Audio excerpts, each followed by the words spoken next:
Okay, you beautiful people of NorCon 2025. It is time we kick things up on the stage with our first wonderful interview. And you know what? It couldn't start off with two lovelier gentlemen. I've been talking to them today. I spoke to them a little bit last night. And honestly, this is going to be a fun one. To the stage, it is, of course, Mike Quinn and Simon Williamson!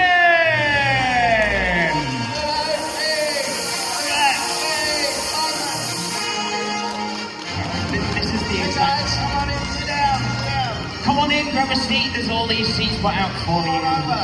Hello, gentlemen. First main question, do you want to sit for this one or do you want to stand up? It's up to you. We'll start out sitting down. It's relatively early in the morning. What's on TV? I'll change the channel, I think. Don't act like it's a rare thing for you being on the screen. Rare thing. Oh, how are you all? Good to see you. Thank you so much for coming by. Good afternoon. I mean, good morning.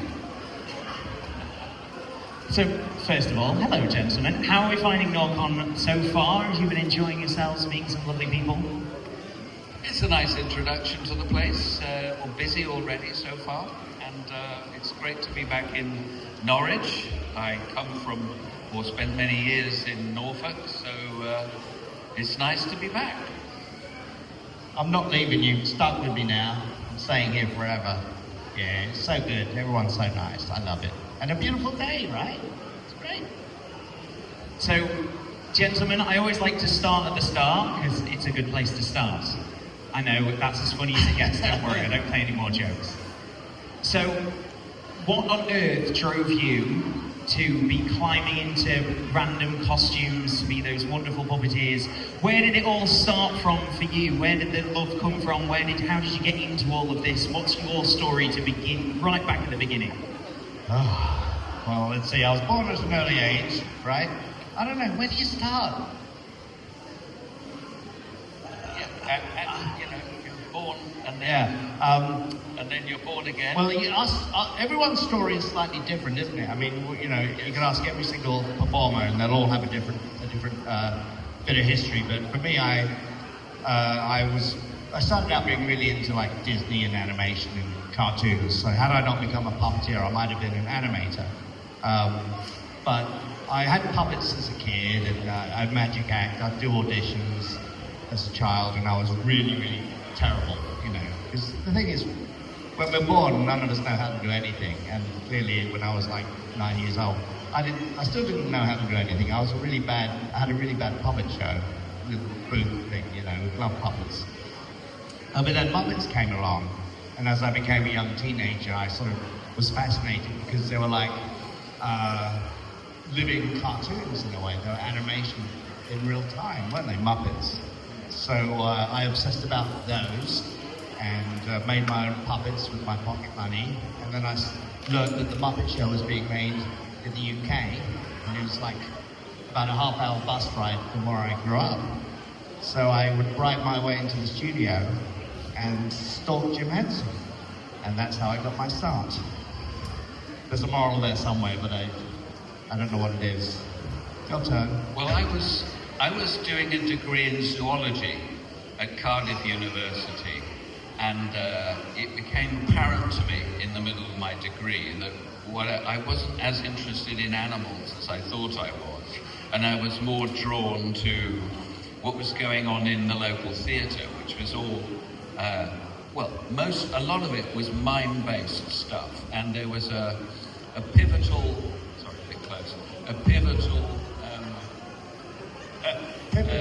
festival called the Wales Mime Festival, and I went along to see that, and it literally blew my mind, the kind of variety of physical skills. So I got very much into mime and other forms of physical theatre, so incorporating tumbling, acrobatics, etc. And I moved to London on an audition, got the job, so moved overnight from Cardiff to London. And then when that job ended, about a year and a bit later, I was subscribing to the newspaper for the acting profession called The Stage. And there were very rarely any adverts that were for proper acting work. A lot of them were for theatre and education, which is fine. It is acting work, but it's kind of not the stuff most people want to do primarily. And then one week there was this advertisement, and it wasn't very clear what it was about, but it had all these skills listed, sort of mime, puppetry, acrobatics, circus skills. And I went to that audition, and that turned out to be Dark Crystal for Jim Henson. So that's what really started my puppeteering career. I hadn't done puppets before, but Jim Henson, during the process of the rehearsals for Dark Crystal, would give us weekly puppeteering classes as well. So you got to learn from a master puppeteer free while we were rehearsing Dark Crystal. And then once Dark Crystal ended, it was a great job. It was 11 months on one job, which was kind of unheard of for a film, but it was a groundbreaking type of film.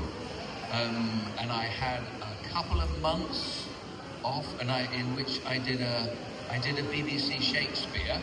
I was one of a company of people hired to do the sword fighting, and I didn't really know sword fighting, but one of the people on Dark Crystal, one of my fellow performers, he said, "Oh, I'll teach you sword fighting in half an hour." So we practiced on the back lot of Elstree Studios while shooting Dark Crystal, and I became a sword fighter, so I got that job.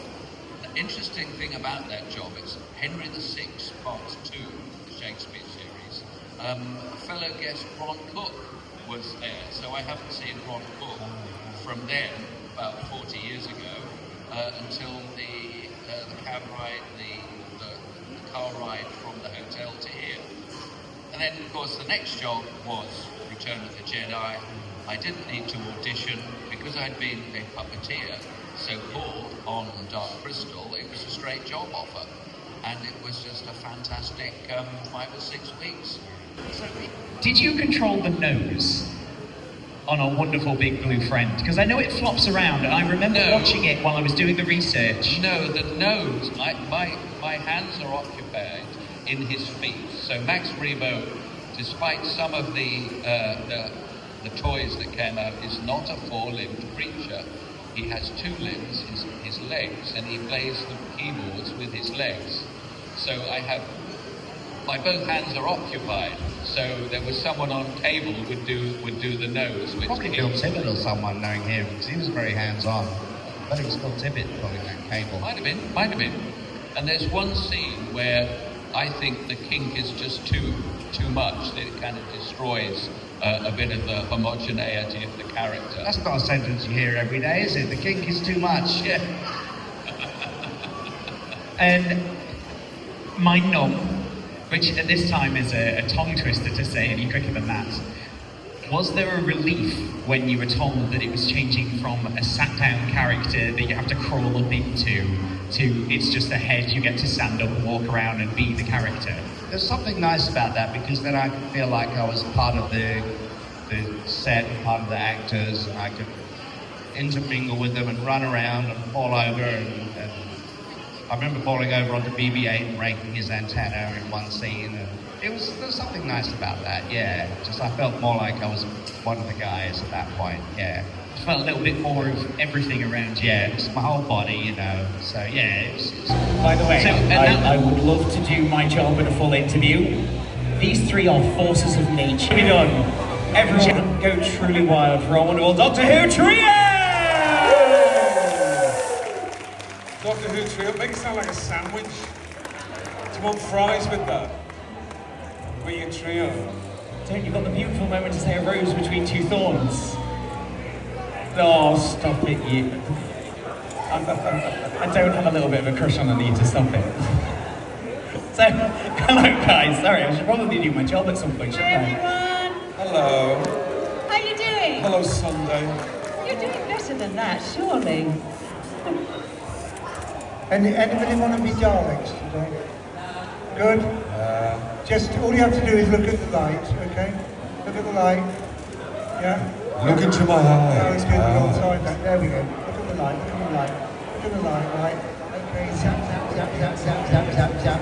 We will all be Daleks in 24 hours. Yeah. The only way out is chocolate. Yeah, you start, Terry. Because you predate us a little. Oh, but I'm yeah, just saying that. Sorry, that came out wrong.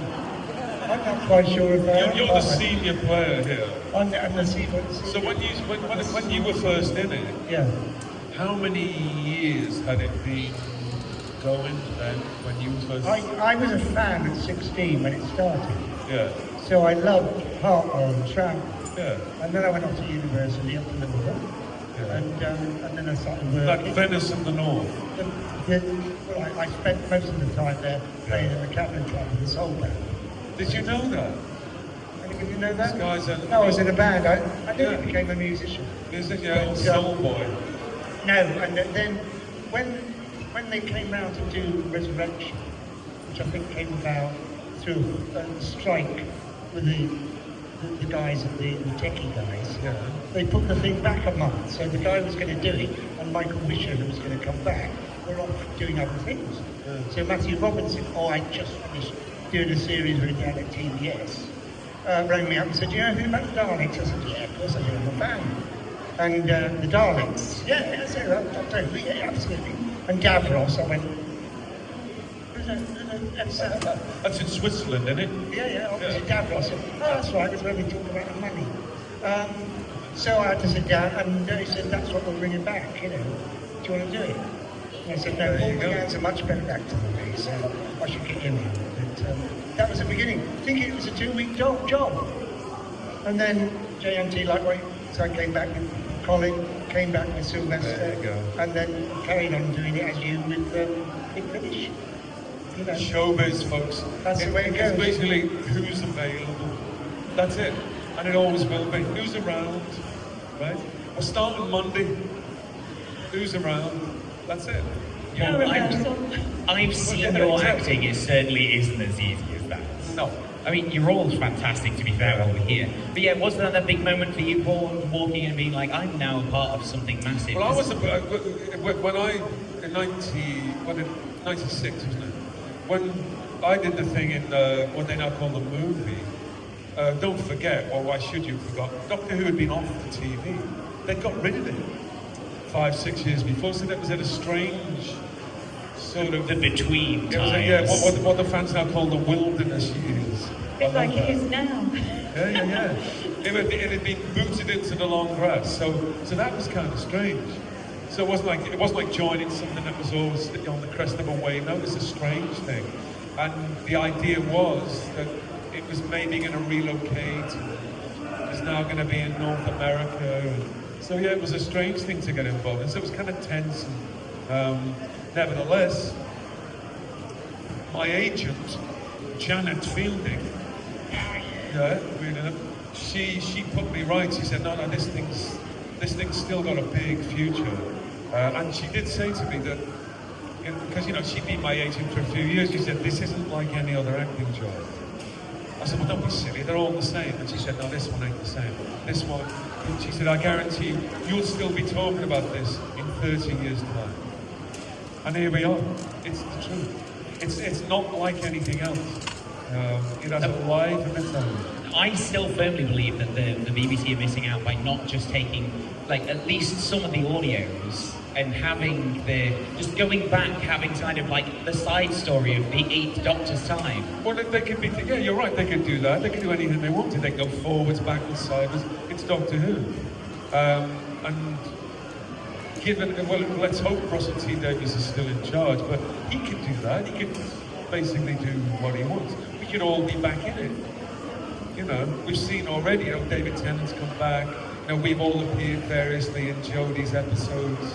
So, anything's possible. That's how it's lasted for 60 years. Anyway. I think that is part of the magic of the show, isn't it? Literally, anything is possible. Sometimes you're in Victorian Europe, sometimes you're off in outer space, That's right. in wonderful planets, Invite everything in them, they will between. come. Invite them, they will come. That's the way it is. And Anita, how was it for you coming in? Because it was after the middle times into the kind of, it is what it is now, the kind of, it's grown into the massive thing that it is. Was it a little awe-inspiring walking in and being like, I'm getting my own little part in this now? Well, I watched it when I was a kid, obviously, and was scared of the Daleks, like everybody else was, even though they can't get up the stairs. But and I suppose being a latecomer to the whole series, I just really want it to come back because I don't feel like I've finished. I think this is like might have a future, don't you? Yeah. So I'm hoping, yeah, to sort of be sitting here on a sofa, maybe in a couple of years' time, with these guys, and it's still going on.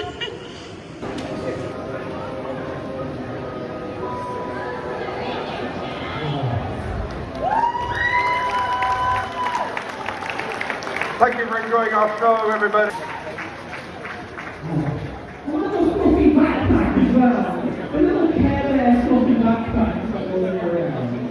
Come on here, everyone, give it up for the Lone Survivor!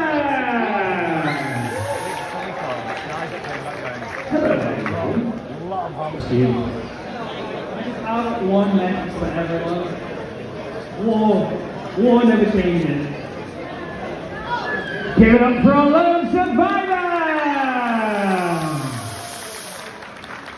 People that are on there, but for everyone else that was in, it must have been an impossible decision for the judges.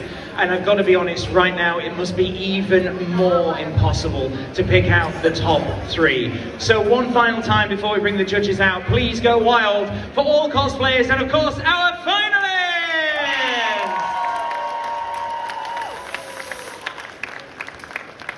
Them struggle to get that off. It was quite entertaining. So once again, it's not been a very easy decision at all, has it really? We changed our mind several times. We then went back and forward several times. They then decided they didn't want to give it to me. So I guess we had to choose someone from behind us. Now, as you can see, they've all done amazingly. We brought them forward because we wanted to see them for extra time due to the fact that we were impressed by what we saw on stage. There's several different reasons. Before we have all decided unanimously that Bo-Katan should step forward. Well done. That is for you. Would you like me to hold the Take a bow.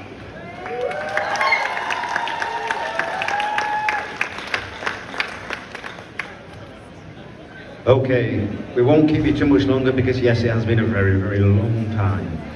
In second place, I think we all agree Ivy deserves it. Come on, Ivy!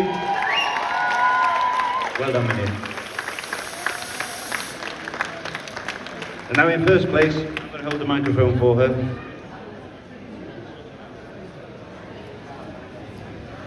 Right, okay, because you've got no hands, we'll make this incredibly easy. Now, this person stood out to all of us due to the sheer amount of work that went into it. She explained to us incredibly well, an incredible amount of detail as to what she had done in order to make the costume. Every part of it, pretty much down to a button, was everything she made. She just didn't make the buttons. If you can remember who this person was when they originally introduced themselves, they made 99% of their costume. Any guesses from you lot? No?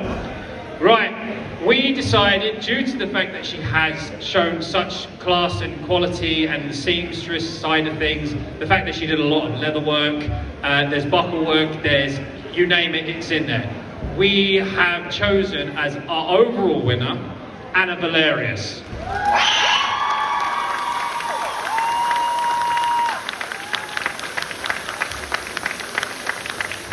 Very, very well done.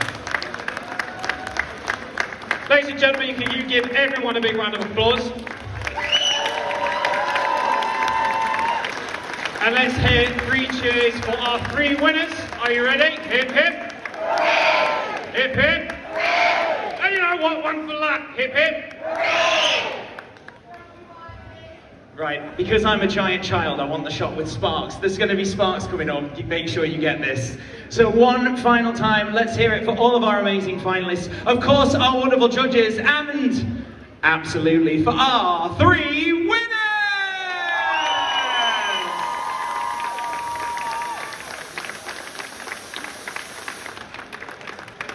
Thank you, you amazing cosplayers. That is the end of our competition. You guys enjoy all of your wonderful prizes. Thanks again.